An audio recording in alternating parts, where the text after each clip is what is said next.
Bom dia a todos e a todas. Faço votos de saúde e paz. Eu conversei com a professora Regina, né? E como é a última aula da disciplina e trata-se de um texto nosso,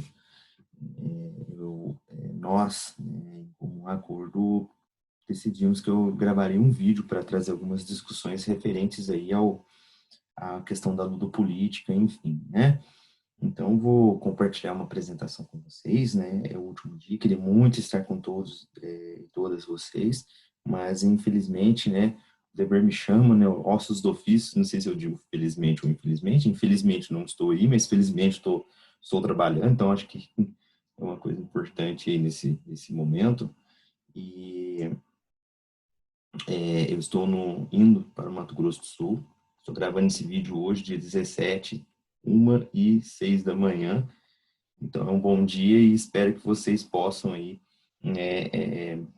levantar suas questões, enfim, né? E aí a professora Regina vai dirimir as dúvidas de vocês. Eu optei por organizar uma apresentação bem rápida para trazer aí à luz das ideias alguns conceitos atinentes aí à ludopolítica e à ludicização que estão no texto e vou trazer também outros exemplos para além do texto e mostrar o que eu tenho estudado, né?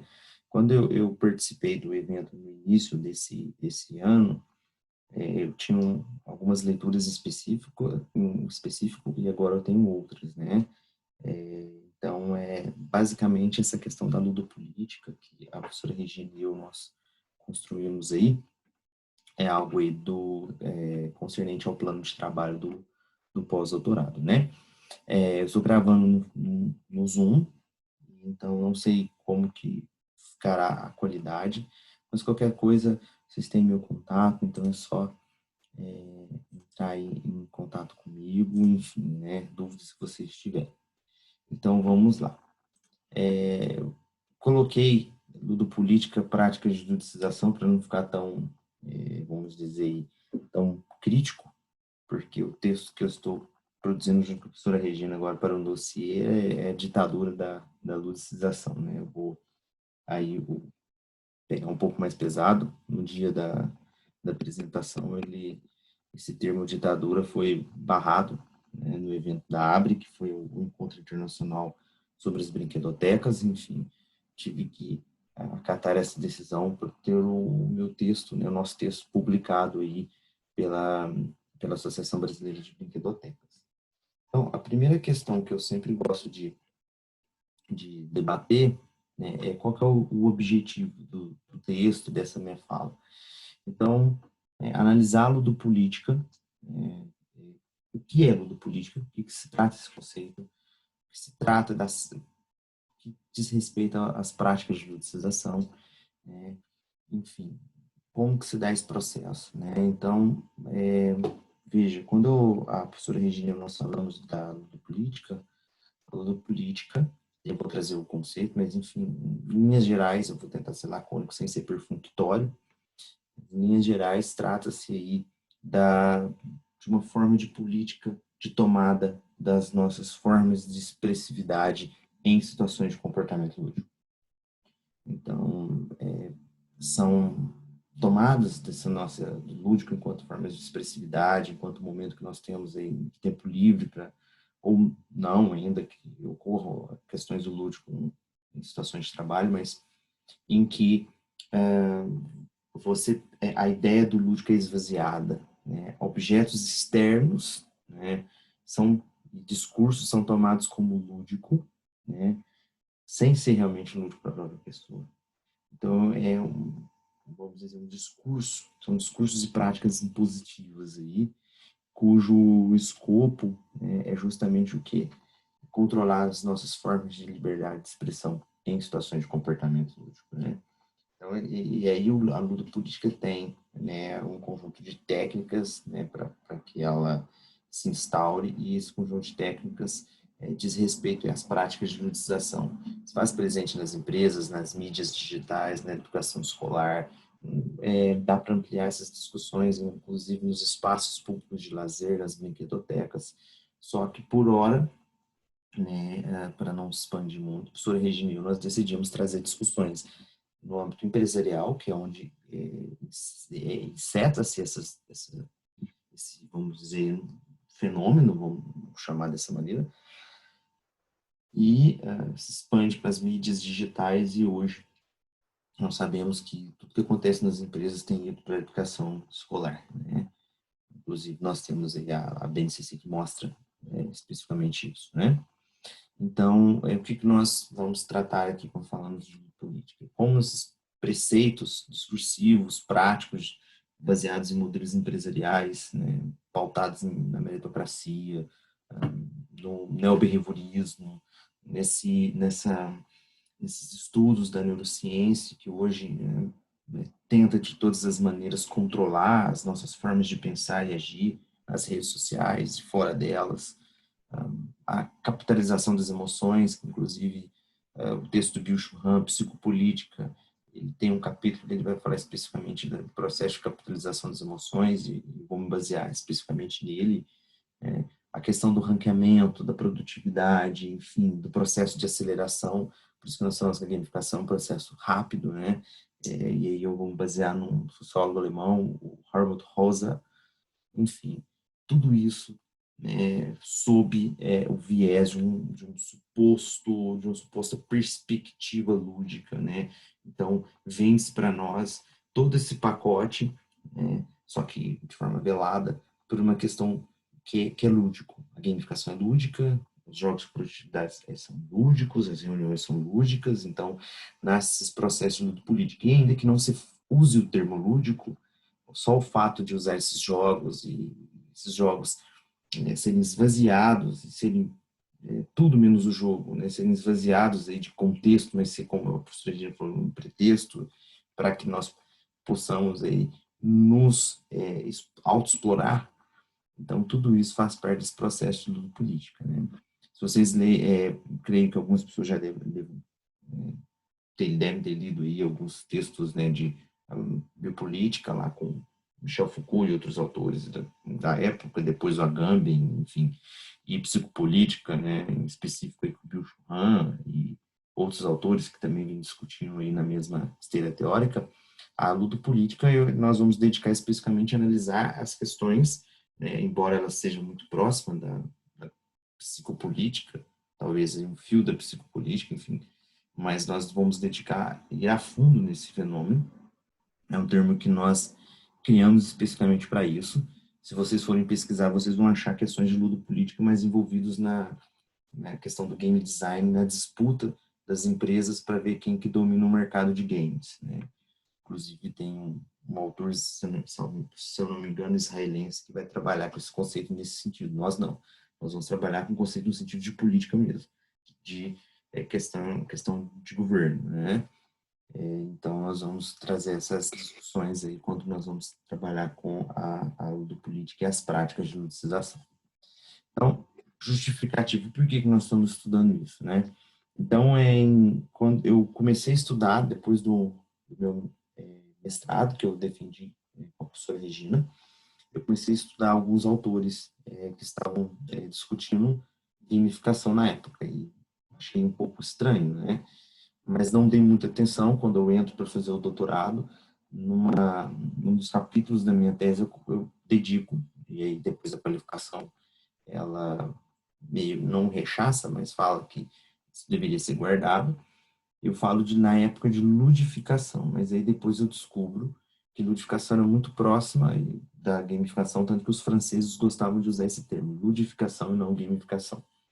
Então, depois que eu tive, né, a entrada no pós-doutorado e conversei com a professora Regina, nós optamos por colocar ludicização, que é um neologismo que vai tratar, que é específico do controle do lúdico, do uso do lúdico como discurso, como prática, que vende essa ideia para nós, né, que as atividades são lúdicas, mas não são, para justamente evitar confusões com a gamificação, com a ludificação, enfim.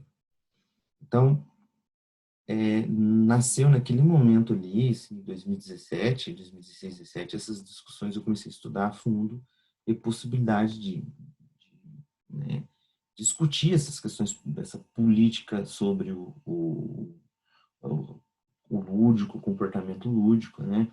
E comecei a achar alguns textos interessantes. Tem inclusive um da Burgess, que é uma autora brasileira do Rio Grande do Sul, Universidade Federal do Rio Grande do Sul. Ela tem um texto que ela fala dessa possibilidade de controle do lúdico, mas ela não amplia a discussão, né? Ela fala mais específico na brinquedoteca, mas é só um pequeno texto ali. E aí eu acho um texto fantástico da Aida Reboredo e da Spinoza, né? Arcélio Spinoza, que chama Rugaras um ato político, né? O jogar um ato político, elas vão criticar a indústria do brinquedo, e por meio disso vou achar o Toys Kilter do Sutton Smith, depois o próprio Bruegel, o grupo do Jolan, da Action Tecnologia, mas eles estão muito presos às discussões de indústria do brinquedo que eu sou do imaginário da infância. E aí eu começo a ver a possibilidade de analisar outras questões, que é como que as empresas, e das empresas vão para as mídias sociais e depois vai para a escola, questões voltadas para a exploração de jogos que são empresariais, mas que estão indo para a escola e para as mídias, com o escopo né, neoliberal. Então, com uma discussão de controlar nossa, pautada no controle da nossa liberdade, pautada aí numa possibilidade de controlar os nossos comportamentos, as nossas formas de pensamento, enfim, né? De delinear um perfil, criar um estereótipo. Então, essas questões me incomodam bastante. Então, foi nesse sentido, e depois do doutorado, conversei com a professora Regina, nós construímos um plano de trabalho focado na construção do ludopolítica, não só de construir um termo e falar, nós estamos trabalhando com ludopolítica, mas trazer todo um arcabouço teórico que dê compacidade para a construção do aludido termo, né, tal qual aí, né, falar com propriedade das práticas de ludização.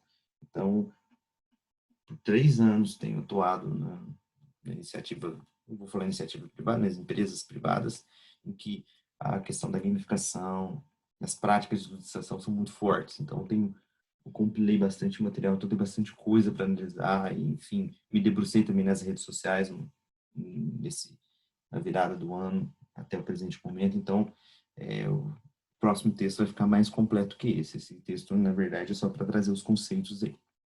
Então, a justificativa para nós estudarmos é justamente essa, né? É elaborar uma denúncia mesmo, uma crítica a essas propostas de usar o jogo, né? Suposto jogo e o lúdico, esse processo de capitalização das nossas emoções, usar o jogo para uma finalidade, né? O comportamento lúdico, vamos chamar dessa maneira, uma finalidade aí de condicionar nosso comportamento, controlar o nosso tempo livre, as nossas formas de expressividade, né, de nos ranquear, de trabalhar com a meritocracia, né? Então, a gente parte dessa justificativa e também de que a luta política ela é eficaz por quê? Porque quando nós falamos de lúdico, as pessoas tendem a ver o lúdico como algo extremamente positivo. Então, quando fala lúdico, nossa, é lúdico. Quando as pessoas faltam a palavra para falarem que uma coisa é positiva, ou para justificar que uma atividade é importante, que vai ser supostamente divertida, então as pessoas usam esse termo lúdico, né? E que, infelizmente, se tornou muito banal. E só que as empresas entendem que, diferente, essa banalização é importante porque elas vão usar aí como estratégia de exploração da nossa liberdade, né?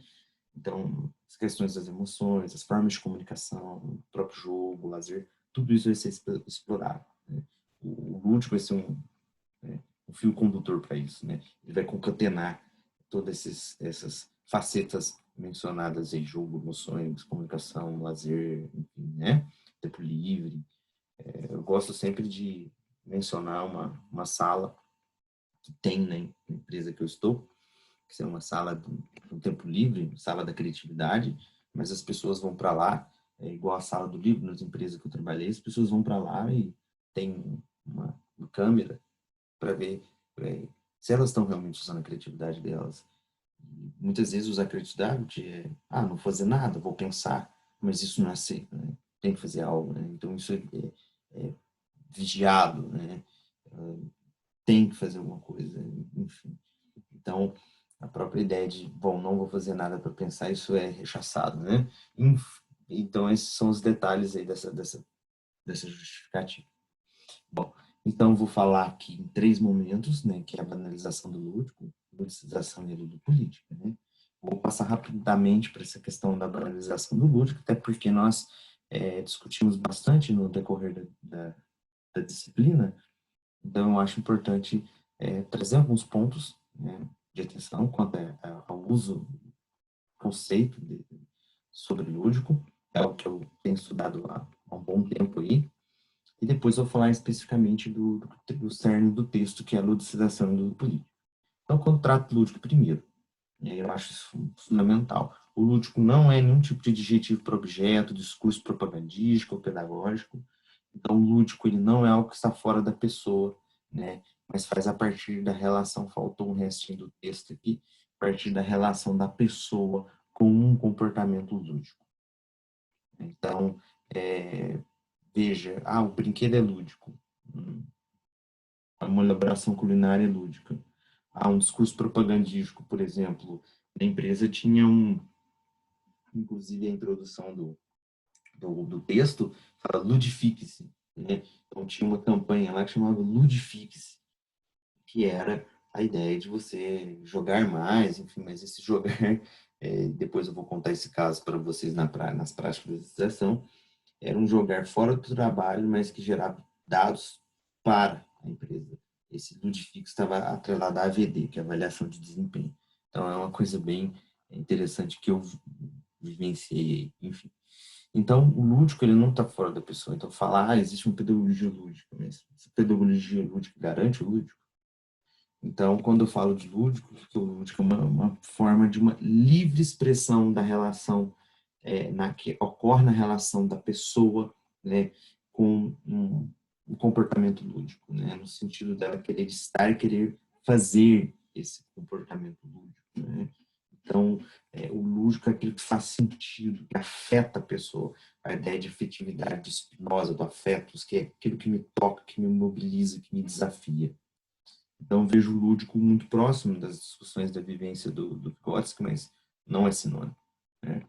Mas pensar essa questão dessa possibilidade de expressividade, né? É aquilo que faz sentido.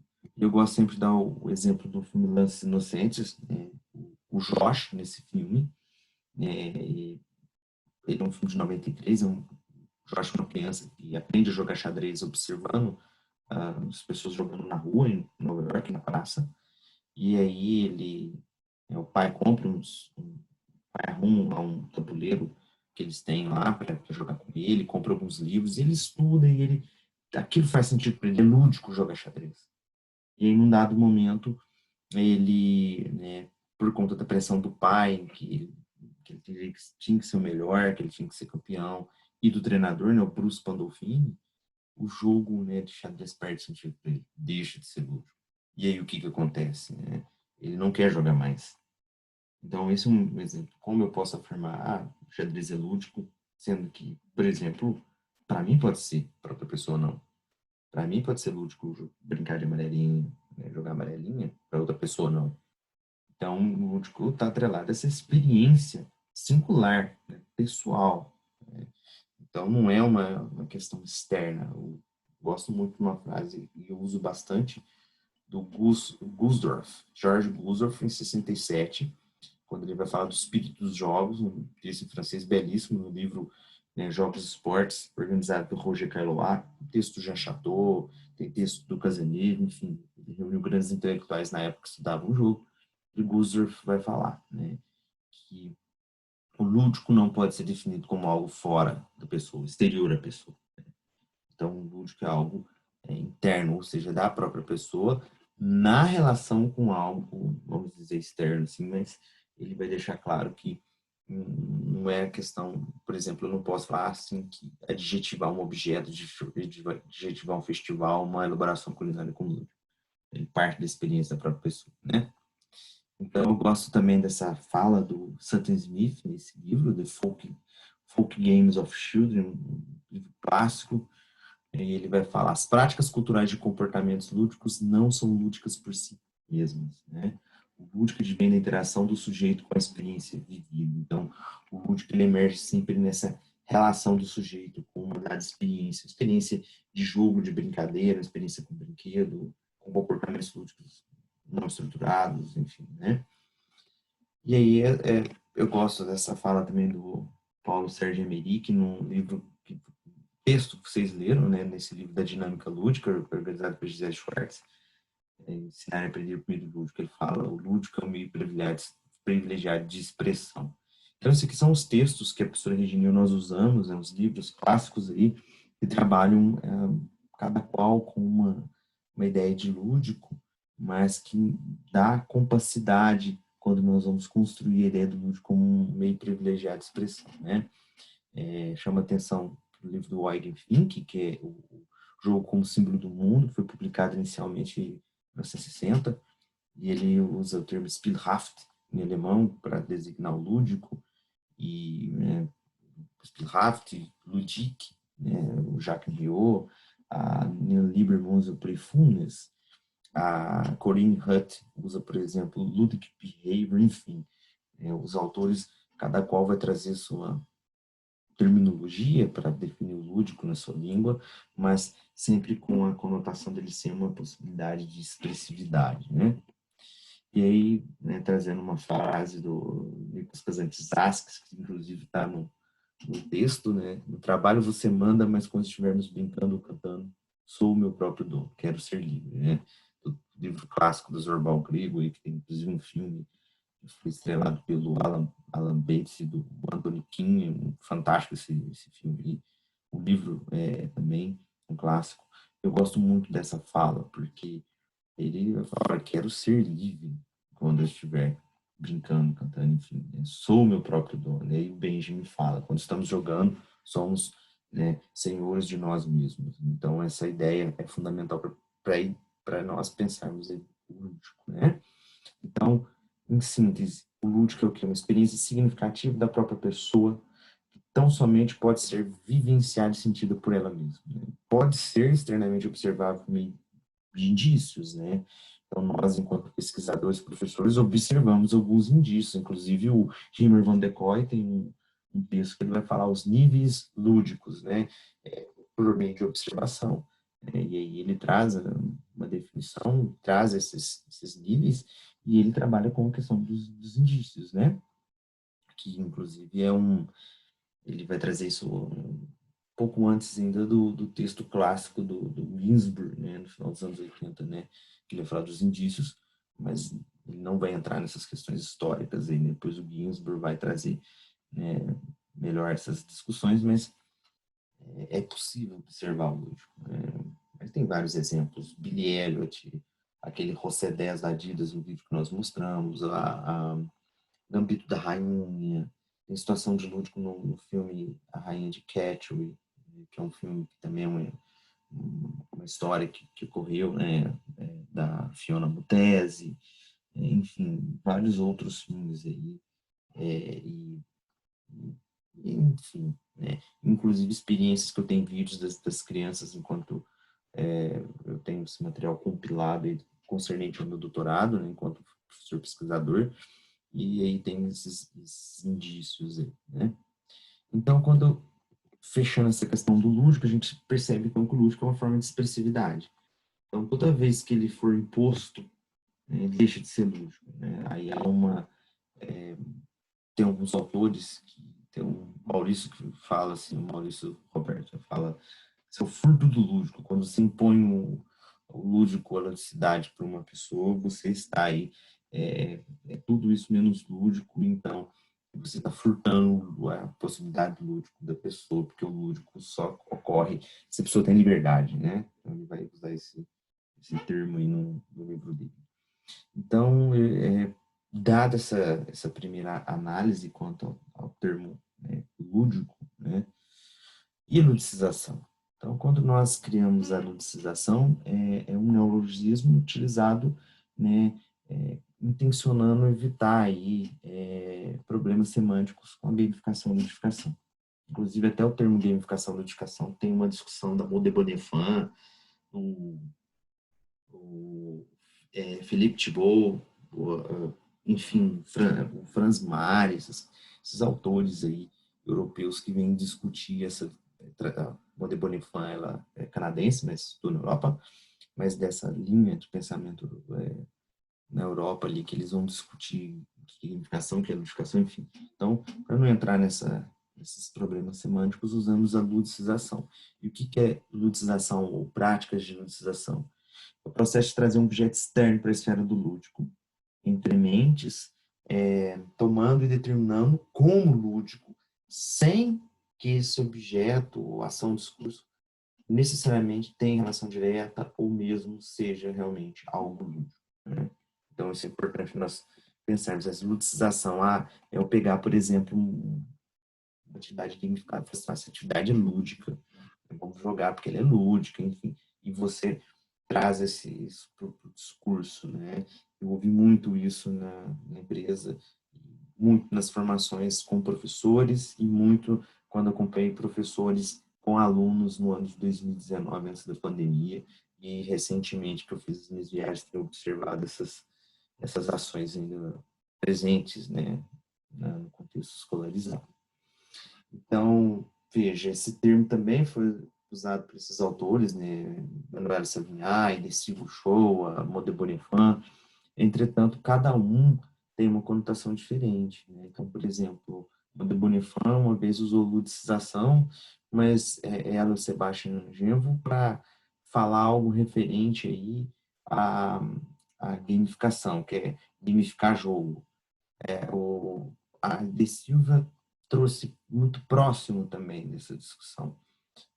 A Manuela Savigny falou de trabalhar com jogo em situações de trabalho, jogos empresariais, enfim, é uma forma de ludicizar. Mas nenhum deles vai criar o termo no sentido de trazer uma discussão, uma criação de um conceito. Uma coisa é você falar um termo, criar um neologismo, outra coisa é criar um conceito para esse neologismo que você cria, né, essa palavra.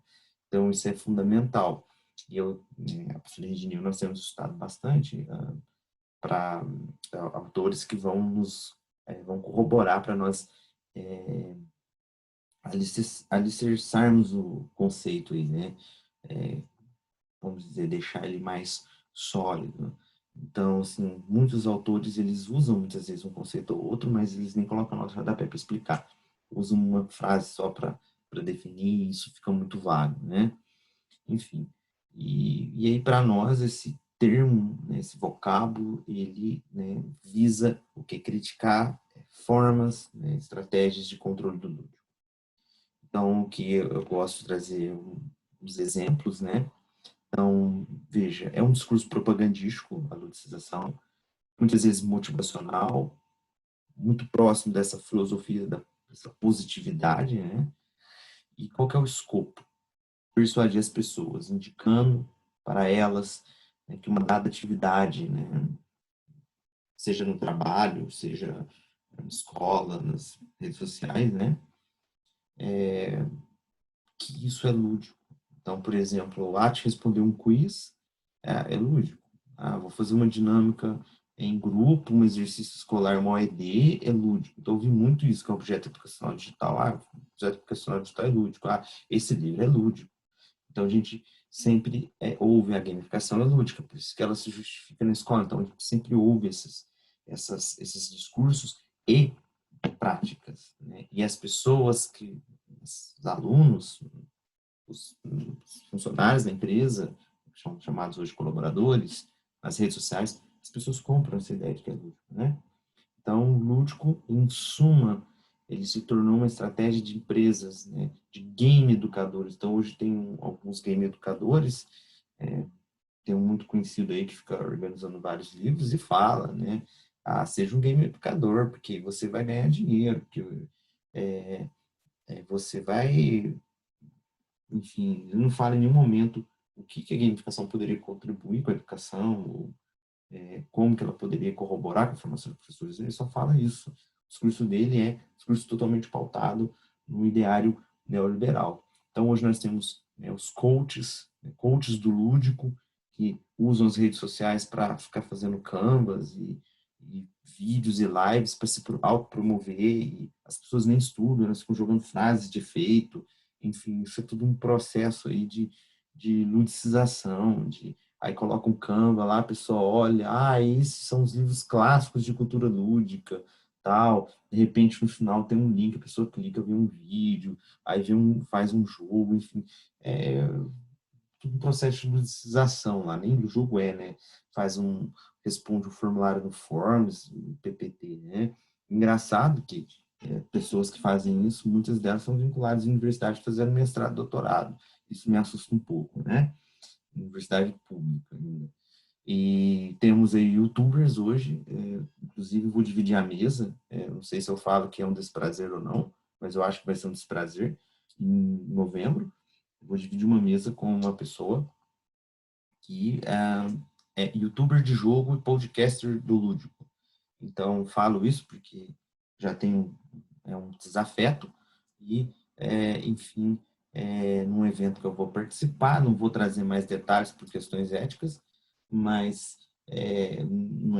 não é nem tom de arrogância, mas em tom de crítica por tipo de trabalho que essa pessoa faz, não é um trabalho muito interessante aí, e, na verdade, ele está corroborando com esse processo de ludopolítica. Então, para mim, tudo que vai de encontro à ludopolítica, no sentido de, né, justificá-la e corroborar com esse tipo de política e essas práticas de utilização. Então, é o contrário que eu penso. Então, portanto, é inimigo declarado, no bom sentido, né? E esse agora tem os podcasters do Lúdico também, que hoje o pessoal está gravando um podcast falando o que é o que não é, enfim. Então tá todo esse mercado aí em prol do lúdico, esses game educadores, coaches do lúdico, youtuber do jogo, podcaster lúdico, enfim. E aí emerge a ludopolítica, né? Então, se nós temos essas práticas, voltando aqui, de ludicização, né? Hoje, por exemplo, voltando aqui nas redes sociais, vou dar um exemplo que eu gosto, né? Aquele watch, aquele da foto, que você põe a foto e a pessoa começa a cantar, enfim. Aí as pessoas falam assim, poxa, mas é legal, eu quero fazer isso, mas o que tem por trás disso? Né? Porque quando você autoriza isso, um conjunto de dados de acesso desses aplicativos ao seu telefone, à sua rede, à sua privacidade, ela é desvelada. Então, um conjunto de dados do rastro digital permite que eles entendam o seu tipo de comportamento, suas formas de pensar. E cada vez mais eles vão jogando esses tipos de atividades para vocês.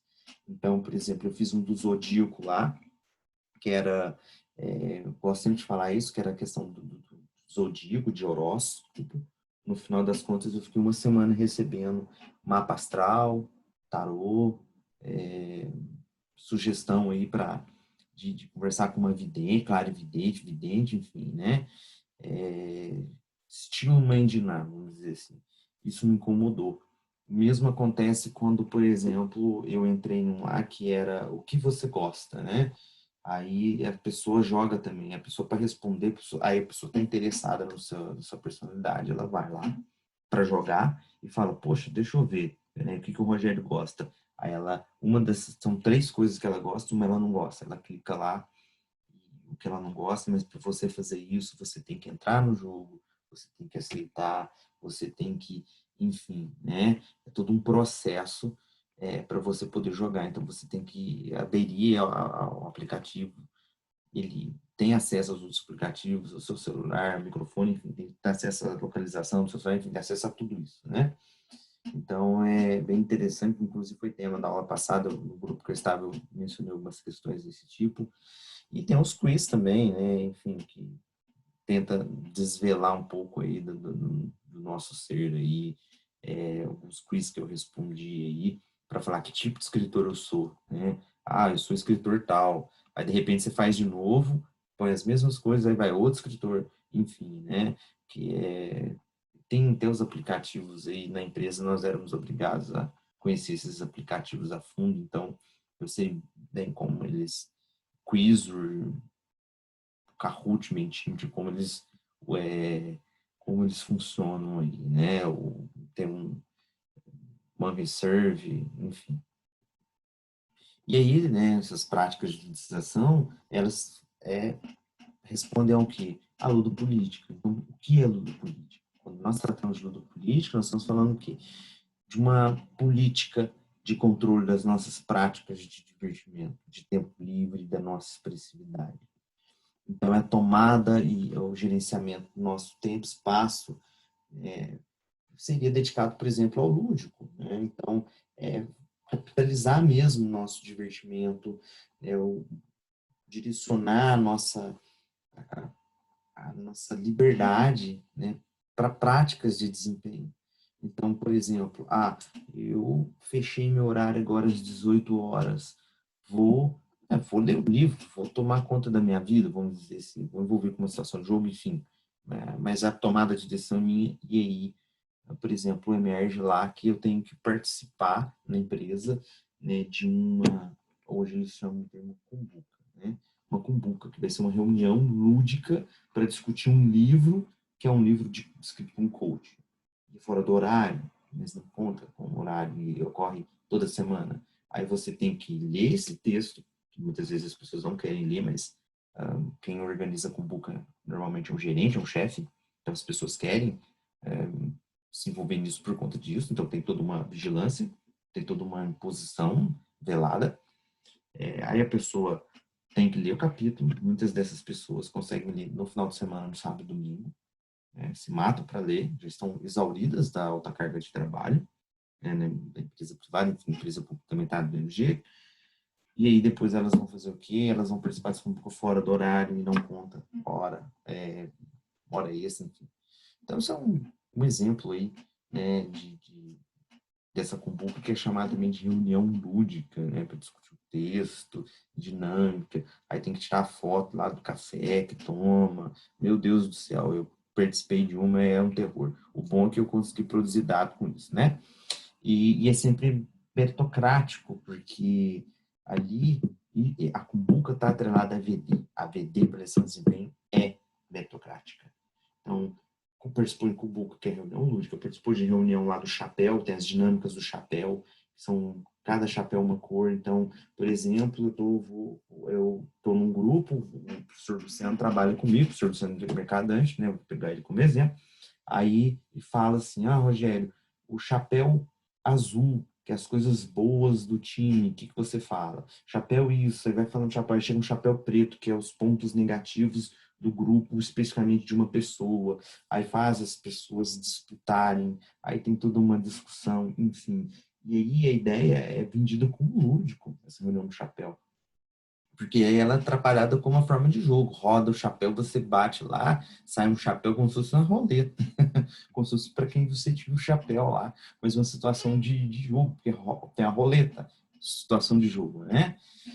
E aí o escopo é o quê? Sempre questões de produtividade, sempre questões de dominar as nossas formas de pensar e agir. Então, aí eu gosto de trazer essa ideia do bicho rã, que nós discutimos na aula passada, né? Explorar alguém contra a sua vontade já não é produtivo, mas a exploração do lúdico se torna eficiente, gera lucro, dados, rankings, comportamentos adequados, consumidores acríticos, entre outros. Eu coloquei esse lúdico, o bicho rã não fala especificamente do lúdico, mas ele está trabalhando da forma de exploração da nossa liberdade de expressão.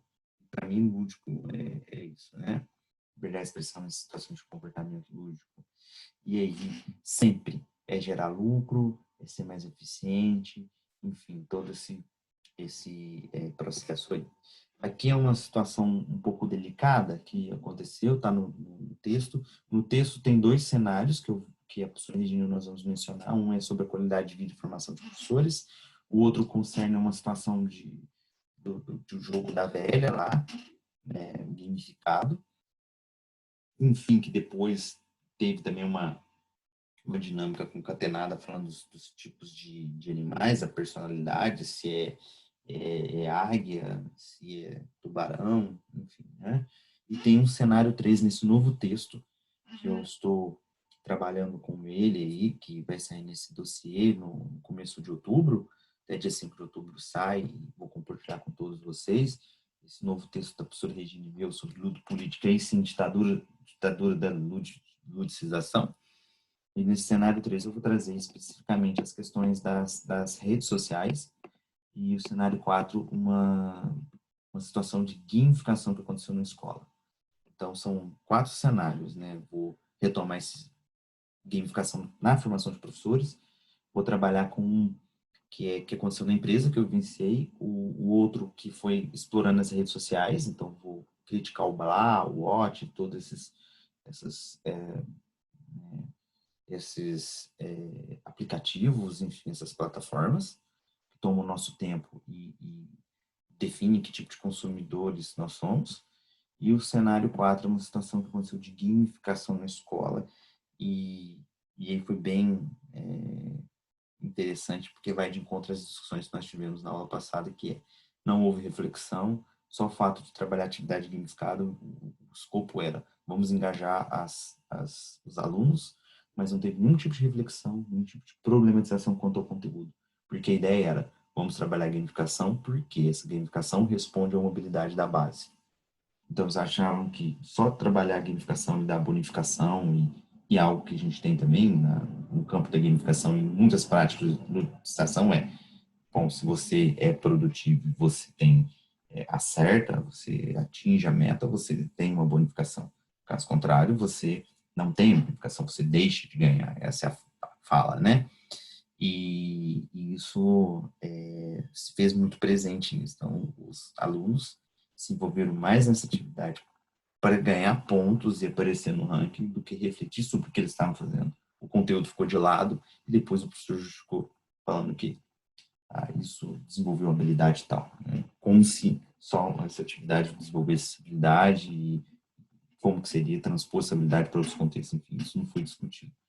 Então, essa é uma situação que está no texto, não vou me delongar nela, mas é o cenário 1, depois tem o cenário 2 do jogo da velha, enfim.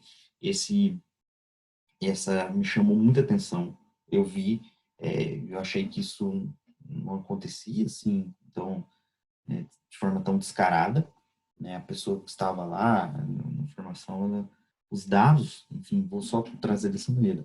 Os dados foram do curso sobre essa qualidade de vida. Eu não vou mencionar o título do curso para não ter problemas éticos aí, né? Porque foi uma pessoa que trabalhou comigo e aí ela deu esses dados foram todos fornecidos para a escola, a direção da escola, que lá tinha um psicólogo, enfim, e a fala da diretora foi muito pontual ali, porque a ideia era que ranquear, né, quem ganhou, quem não ganhou na situação, mas quem era mais engajado, quem não era mais engajado, qual era o perfil desse, qual que não era, e sobretudo, quem estava saudável e quem não estava, quem estava estressado e não estava, porque se estivesse estressado, poderia ter um ataque explosivo, foi o termo que eles usaram, com algum aluno, poderia entrar em contenda com o aluno, e o aluno é um cliente, isso é uma escola particular, né? Então, veja, foi nesse sentido que o curso veio, né? O curso que seria para despertar um processo de tomada de consciência dos professores quanto ao que seria qualidade de vida, eles refletirem sobre a saúde, enfim, né? Trabalhar mesmo para eles analisarem o cotidiano e observar que qualidade de vida não é só um programa a ser seguido lá segundo o pentáculo de Narras, é muito mais que isso, envolve políticas públicas, envolve questões de índice de desenvolvimento humano, enfim, nada disso foi trabalhado. O que foi trabalhado foi produzir um conjunto de dados na gamificação e isso foi fornecido para a escola para delinear um perfil de quem era engajado, quem era possível de ficar doente, quem não era, quem precisava de apoio psicológico, enfim. Mas em nenhum momento esse apoio psicológico era para ajudar, era mais ou menos para determinar um tipo de comportamento que se deveria ter.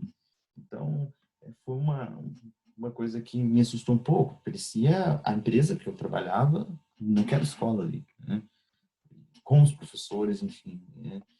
E isso repercute também em sala de aula. Né? O professor também foi, alguns deles, orientados a trabalhar com essas práticas com os seus alunos. Então, assim, é algo que vem, é um ciclo, né? Algo contínuo aí. Então, eu não vou delinear tudo aqui, dilucidar, porque vocês já têm no texto esse exemplo. E aí os livros que a professora Regina e nós nos apoiamos, eu gosto bastante desse. The Game of Work tem um texto aí do Ian Bost, tem um texto do Rey e outros autores, é um livro clássico para se discutir, entender a gamificação e criticar a gamificação. Então, uma das coisas fundamentais que eu tive que fazer antes de criticar a gamificação é entender o que é gamificação. Então, eu estudei bastante gamificação para poder discordar da área da gamificação. Não é a minha crítica não é uma crítica perfunctória, né? Ela tem um fundamento, é a nossa crítica, né? Esse do Byung-Chul Han, que é o Psicopolítica, né? Sociedade do Cansaço, também do Byung-Chul Han, um excelente livro, também ajuda nessa compreensão da como o neoliberalismo tem nos desconstruído aí. Esse eu gosto muito do Monde Bonifant, que é Le Libre G. Esse livro é muito interessante, porque ela dedica um espaço para analisar o que é a ideia de lúdico, de contrato lúdico, e ela vai discutir, vai trazer algumas pistas para se falar de ludicização, embora ela não fale, mas dá suporte para nós falarmos, né? Eu gosto muito desse livro aqui do Morozov, que é o Big Tech, né? A ascensão dos dados e a morte da política. Tem umas questões bem interessantes para a gente analisar como o neoliberalismo, por via das redes sociais, por via das TDICs aí, tem atacado a democracia, enfim, né? Tem buscado cada vez mais dados, enfim, muito próximo do que o Yuval Harari faz, né? A Tirania do Mérito, né, do Sandel, eu gosto bastante desse livro. Esses livros aí, se vocês quiserem, depois eu posso pôr na pasta para vocês, né, na pasta da última aula. Então, o que aconteceu com o Bem Comum, né, o subtítulo dele é muito interessante, que ele vai falar especificamente de meritocracia. É um livro que vale a pena e que coaduna muito com essas questões, né, que nós estamos levantando para criticar a educação. Davi Le Breton, um sociólogo do corpo aí, ele fala lá, né, Sociologia do Corpo, Adeus ao Corpo, é um estudioso aí muito usitado no campo da educação física. Esse livro em especial é fantástico, né? Desaparecer-se de si. Ele tem 3, 4 capítulos que dão um aso para nós conjecturarmos questões atinentes aí à luta política e às práticas de ludicização. Ele também é muito próximo da psicopolítica, embora ele não fale especificamente disso, mas ele tem alguns indícios nessa obra que concatenam com a questão da psicopolítica, né?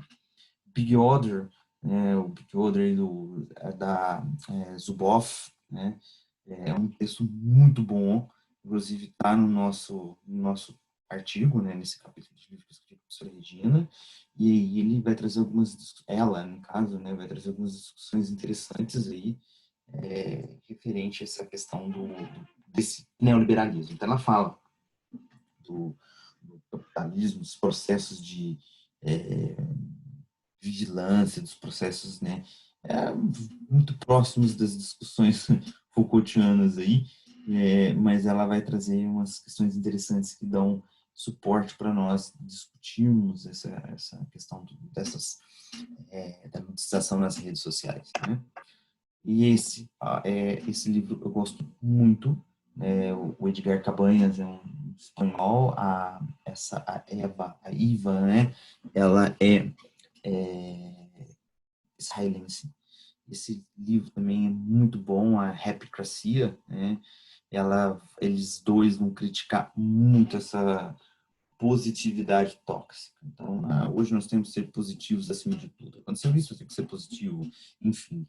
E aí, hoje, o flow, que é a ideia do engajamento, da positividade, é um dos motes que sustentam a gamificação na escola, nas empresas, nas redes sociais.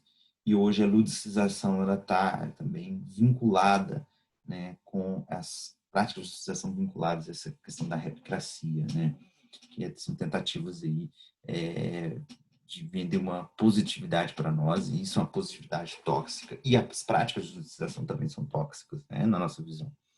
Então, esses são livros que eu tenho estudado com a professora Regina. Tem vários outros aí, né? Pelo menos tem uns 50 livros aí que nós separamos e textos para poder ajudar nesse processo de construção da política. Claro que logo mais teremos um livro a respeito, né? Acho que é importante mencionar, nós temos um capítulo, um artigo, e depois aí com os dados nós vamos produzir um livro e trazer à baila esses autores, Harmut Rosa e outros autores aí basilares para a discussão. Enfim, né, agora eu vou trazer algumas questões da ludopolítica em diferentes esferas. Então, nas empresas, hoje nós temos os gurus do lúdico, os coaches, direto tem palestras com coaches em RHs, teve até um exemplo em empresa farmacêutica em aula passada de uma aluna, né? Então, são pessoas que determinam se aquilo, se o funcionário está engajado, cria ranking, a questão do mérito. Então, a gamificação é muito usitada nesse sentido, né? E outras práticas de monetização, hoje nós temos a aprendizagem baseada em jogos, que, na verdade, são tudo menos jogo também, né? E essa aprendizagem, na verdade, olha, você precisa ser assim, né? Então, a aprendizagem baseada em jogos não é explorar conhecimento a partir do jogo, produzir conhecimento a partir do jogo, mas você precisa desenvolver essas habilidades, porque essas habilidades fazem parte do seu projeto de vida, então está coadunados com a questão do trabalho, que é aí que venderam esse novo ensino médio, que é um caos, né?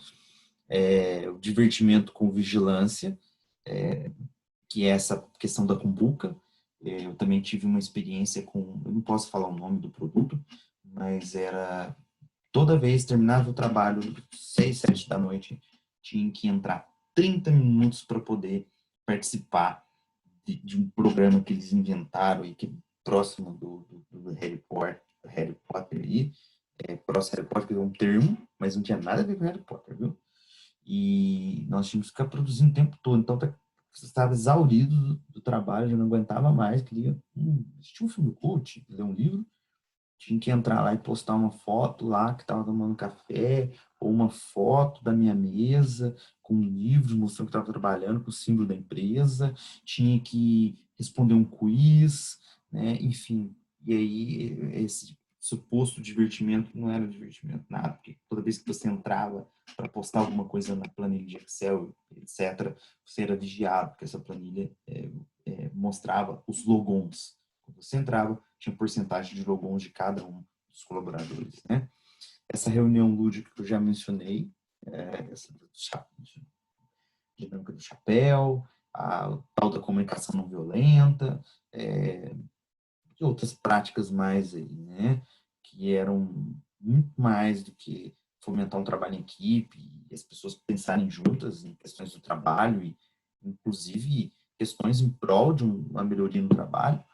Não, era muito mais, era capitalizar, entender o que cada um sente, pensa, para poder usitar isso, né, de uma forma a controlar o comportamento das pessoas.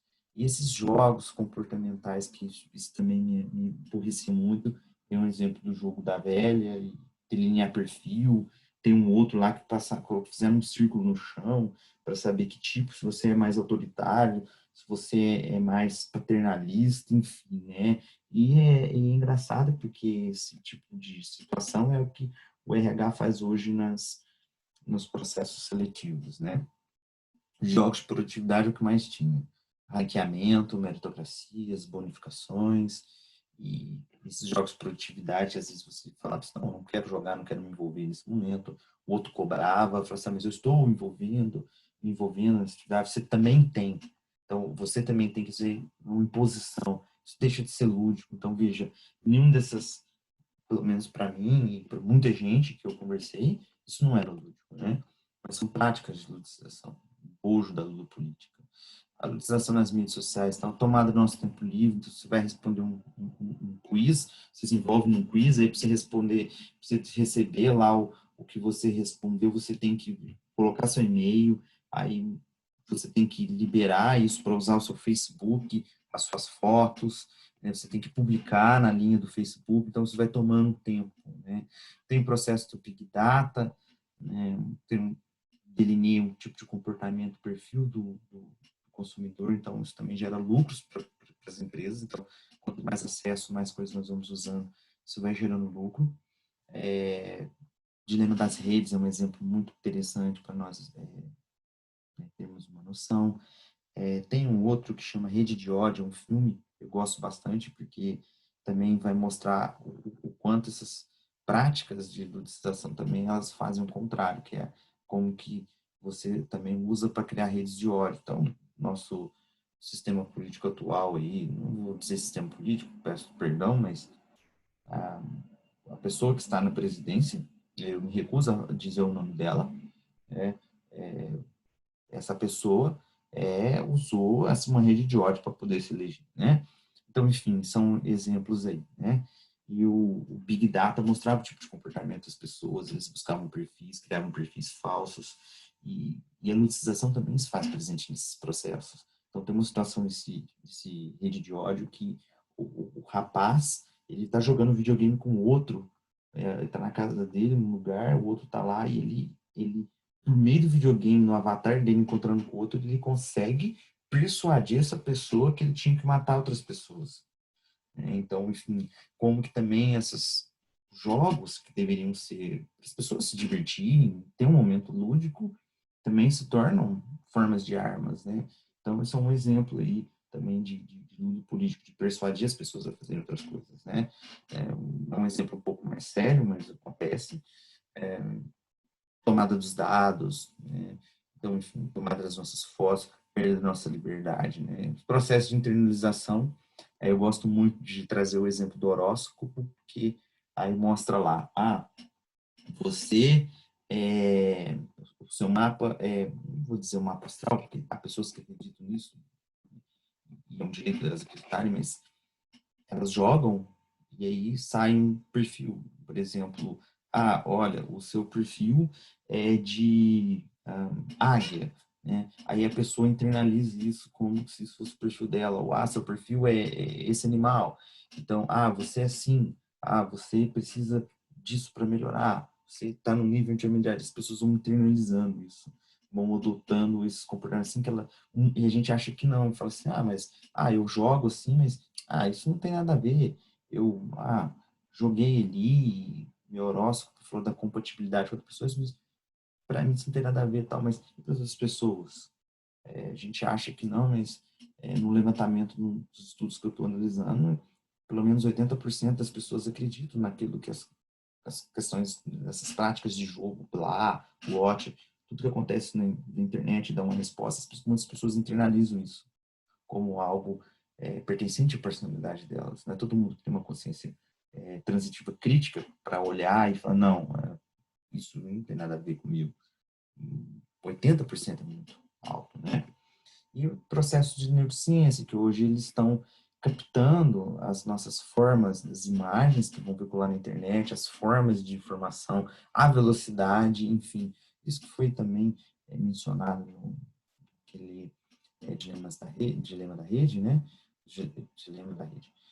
E a neurociência tem trabalhado em prol disso aí. Inclusive, na questão dos jogos para viciar mais as pessoas. Na década de 90 tinha o Joystick Nation, é um livro muito interessante para falar como que o Super Nintendo virou febre, o PlayStation virou febre, o que eles colocavam ali para fazer que as pessoas, usavam o termo mesmo, viciar, né, as pessoas para elas jogarem cada vez mais e consumirem mais, enfim, né? Então, esse aí é vender mais o produto, né? A neurociência tem trabalhado em prol disso. E no campo da educação escolar, então, práticas que são esvaídas de reflexão, então, o processo, na gamificação, o processo, ele é rechaçado, né, medido, e o foco é mais o produto, né, o resultado. A meritocracia e produção estatística, então, é cenário 4 que eu estou finalizando a transcrição e análise para esse artigo, vai trabalhar justamente com isso. Criação de ranking, o grupo que vai receber prêmio, o outro que não vai receber prêmio, o neotecnicismo, olha só, isso desenvolve habilidade e tal, mas quem garante? Como você vai comprovar que isso garante? Então, o que vai corroborar com o discurso aí da ludicização, da gamificação na escola, esse neotecnicismo, esse neobehaviorismo, né? Neobehaviorismo no sentido do bonificação, né? Você faz certo, você tem um reforço positivo, você ganha, né? Se você fizer errado, é negativo, você vai ter um reforço negativo aí, no sentido de Skinner, desse comportamentalismo, e esse neotecnicismo no próximo neoscolonovismo, né? Falar que vamos impor a mão na massa, cultura maker, também é outra prática de ludicização, né, que se vende na educação escolar para gestores e professores, essa ideia, né? Capitalização das emoções, que é justamente aí essa questão do engajamento. Então, vamos engajar. Então, nós temos que engajar os alunos. Então, os jogos, brincadeiras, enfim, essas atividades que deveriam ser lúdicas, vamos dizer, porque para ser jogo precisa também ser, na minha visão, né, ter esse envolvimento da pessoa, fazer sentido para ela. Isso não faz sentido, né, para esses coaches, game educadores. O escopo é o quê? Que as pessoas façam, que estejam engajadas, supostamente engajadas, e que ganhem seus prêmios, as bonificações e que cheguem ali ao produto, né? Ou seja, a um resultado. Isso é fundamental. E esses jogos de produtividade, igual tem na empresa, eu presenciei em escola particular e em escola pública. Jogos de produtividade. Eu vi professor usando, em escola pública, eu vou falar, situações de jogo e gamificação, uma atividade gamificada, para, juntamente com, triangular com dados de uma avaliação, para ver quem que ia para a sala de reforço e quem não ia, enfim, né? Então, o jogo foi usado como, vou usar o termo da professora Regina, um pretexto para ranquear ali os alunos que iam, as crianças, né? Eram crianças ali, que iam para o reforço. Então, enfim, né? Delinear perfis, impor modos de ser e pensar, né? A ludopolítica, então, a ênfase é na meritocracia entre os alunos, tem as questões de competição, essas competições ocorrem muito, sobretudo nas escolas particulares, pelo menos nas que eu vivenciei, estou falando do meu contexto, essas práticas de gincana, de gamificação, ela favorecia muito mais a questão da exclusão do que a inclusão, né? Então, tem essas questões de tecnicismo, eu gosto muito de usar esse termo, né? Desinteriorização do indivíduo, que é perda de sentido. Eles começam a fazer tanto ali para receber bonificação que eles perdem até o sentido que eles estão fazendo, porque eles não vão ficar refletindo sobre o conteúdo. A resposta tem que ser muito rápida. O processo de reflexão de experiência requer tempo também. Cada pessoa tem seu próprio tempo, então isso é preterido, né? E, enfim, né, a questão de focar muito em técnicas, tarefas diretivas, recompensas, prêmios, né? E aí as características do jogo, do comportamento lúdico, como expressividade, liberdade de escolha, captura de decisão, consciência de jogo, certeza, o potencial heurístico, dinamismo, tudo isso pelo menos as práticas que nós vivenciamos, né, que eu vi, enfim, é preterido. Isso não, não faz sentido para o lado político da legislação, porque o jogo, nesse sentido, ele se torna algo anárquico, ele se torna algo transgressor. O lúdico é transgressor nesse sentido. Se ele é transgressor, anárquico, enfim. Então, ele não responde aos princípios da, da sistematização e das perspectivas estanques e de esquadrinhar das empresas, né, que as empresas usam. Então, enfim, essa é a minha fala. Espero que vocês tenham gostado aí, né? Eu espero que vocês tenham gostado muito da disciplina. Peço desculpas por não estar aí com vocês, né? E, enfim, estou à disposição de todos e todas o que vocês precisarem. Então, que as referências são as referências que nós usitamos normalmente nesse texto, né? E também tem aí as outras que eu as outras que eu aludi no decorrer dessa fala, tá bom? Muito obrigado, faço votos de saúde e paz a todos e a todas, fiquem bem. Muito obrigado. Tchau, professora Regina, e foi um enorme prazer aí trabalhar com você nessa disciplina e com todos vocês aí.